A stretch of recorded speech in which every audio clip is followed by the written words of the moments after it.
Actor Mohanlal का AMMA committee से इस्तीफा। मलयालम फिल्म इंडस्ट्री में इन दिनों सेक्सुअल हैरेसमेंट और महिलाओं के शोषण के मामलों से खलबली मच गई है। इंडस्ट्री में महिलाओं की समस्याओं को लेकर बनी हेमा कमेटी की रिपोर्ट सामने आने के बाद मलयालम सिनेमा से जुड़ी महिला कलाकार और भी मुखर होकर सामने आ रही हैं और अपने साथ हो चुकी घटनाएं शेयर कर रही हैं।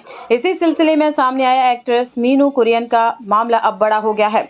मीनू ने एक फेसबुक पोस्ट में मलयालम इंडस्ट्री के कुछ एक्टर्स और टेक्नीशियन पर फिजिकल और वर्बल अब्यूज का आरोप लगाया था। अब उन्होंने इस मामले में लीगल एक्शन भी ले लिया है।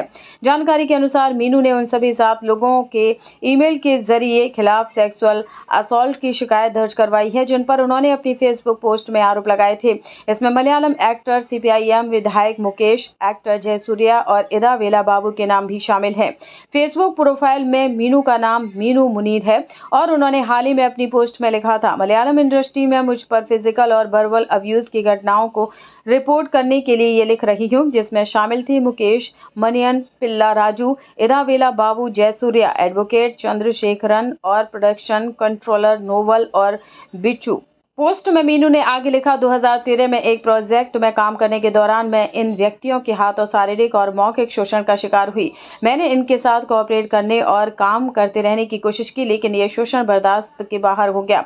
मीनू ने 7 लोगों में से कुछ के खिलाफ सेक्सुअल अब्यूज और कुछ के खिलाफ वर्बल अब्यूज की शिकायत दर्ज कराई है। हेमा कमेटी के बाद मलयालम सिनेमा में चल रही उथल पुथल में एक बहुत बड़ा मोड़ आ गया है। मलयालम इंडस्ट्री की संस्था association of Malayalam movie artist के सभी सदस्यों ने रिजाइन कर दिया है। जानकारी के अनुसार हेमा कमेटी की रिपोर्ट के बाद गवर्निंग बॉडी के कुछ सदस्यों पर लगे सेक्सुअल हैरेसमेंट के आरोपों की नैतिक जिम्मेदारी लेते हुए एएमएमए की पूरी गवर्निंग बॉडी ने रिजाइन कर दिया है। मलयालम सिनेमा के आइकॉन मोहनलाल इस एसोसिएशन के प्रेसिडेंट थे और इसमें 17 सदस्यों की एग्जीक्यूटिव कमेटी थी। एसोसिएशन ने ये जानकारी दी है कि 2 महीने के अंदर एसोसिएशन की जनरल बॉडी की मीटिंग होगी, जिसमें नई गवर्निंग बॉडी चुनी जाएगी। एक बयान में कहा गया है कि हमें आशा है कि एएमएमए को एक नया नेतृत्व मिलेगा, जिसमें एएमएमए का खोया विश्वास लौटाने और इसे मजबूत करने की क्षमता होगी। आलोचनाओं और मार्गदर्शन के लिए सभी का आभार। बता दें कि मीनू ने इदावेला बाबू पर आरोप लगाया था कि उन्होंने association of Malayalam movie artist की सदस्यता देने के बदले उन्हें सेक्सुअल फेवर के ऑफर दिए थे। हाल ही में सीनियर मलयालम एक्टर सिद्दीकी ने एएमएमए के जनरल सेक्रेटरी पद से इस्तीफा दे दिया था। उन पर भी एक एक्ट्रेस ने सेक्सुअल हैरेसमेंट के आरोप लगाए थे।